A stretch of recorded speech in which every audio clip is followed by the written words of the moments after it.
बारिश के वक्त ये काम ज़रूर करें, वरना आप एक बड़ी फजीलत से महरूम रह जाएंगे। क्या आप जानते हैं जब आसमान से बारिश बरसती है तो सिर्फ बारिश नहीं बरसती, बल्कि उस टाइम अल्लाह की रहमत नाजिल होती है, और उस वक्त जो दुआ मांगी जाए अल्लाह ताला उसे रद्द नहीं करता बल्कि कबूल फरमाता है।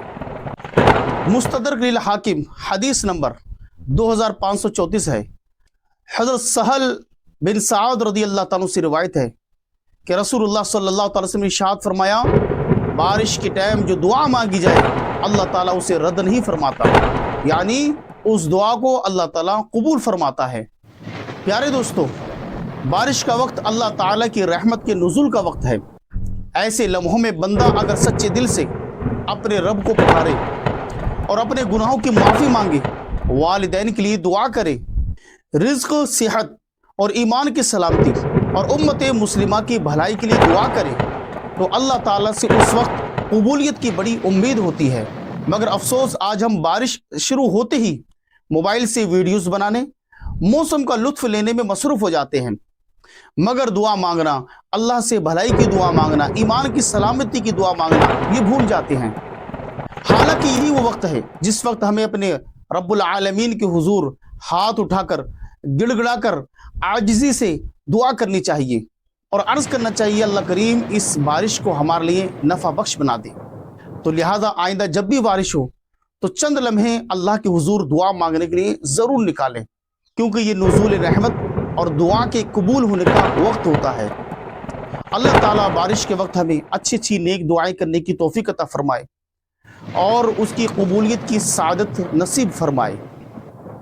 अगर वीडियो पसंद आए तो लाइक करें, शेयर करें और मज़ीद मुस्तनद रेफरेंस के साथ ही इस्लामी मालूमात हासिल करने के लिए हमारे चैनल को सब्सक्राइब करें। हर मुसलमान को ये 4 काम ज़रूर करने चाहिए।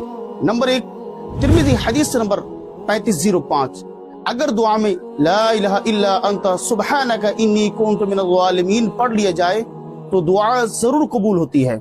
नंबर 2, अबू दाऊद हदीस नंबर 430, हमेशा नमाज की पाबंदी कीजिए, क्योंकि ऐसे लोगों के लिए अल्लाह की तरफ से जन्नत का वादा है।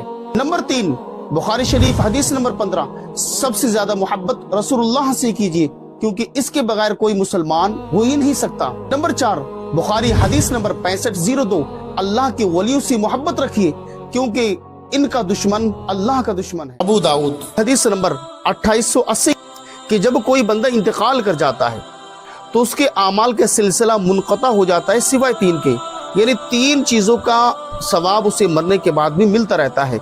नंबर 1, सदका जारिया, यानी कोई ऐसा काम करके गया जिससे लोग फायदा उठाए, इसका सवाब भी मिलेगा। नंबर 2, वो इल्म जिससे लोग नफा उठाएं, यानी लोगों को दीन का इल्म सिखा गया, जब तक लोग अमल करते रहेंगे उसका सवाब उसे मिलता रहेगा। और नंबर 3, नेक औलाद जो उसके हक में दुआ करे, इसका सवाब भी इसे मिलेगा।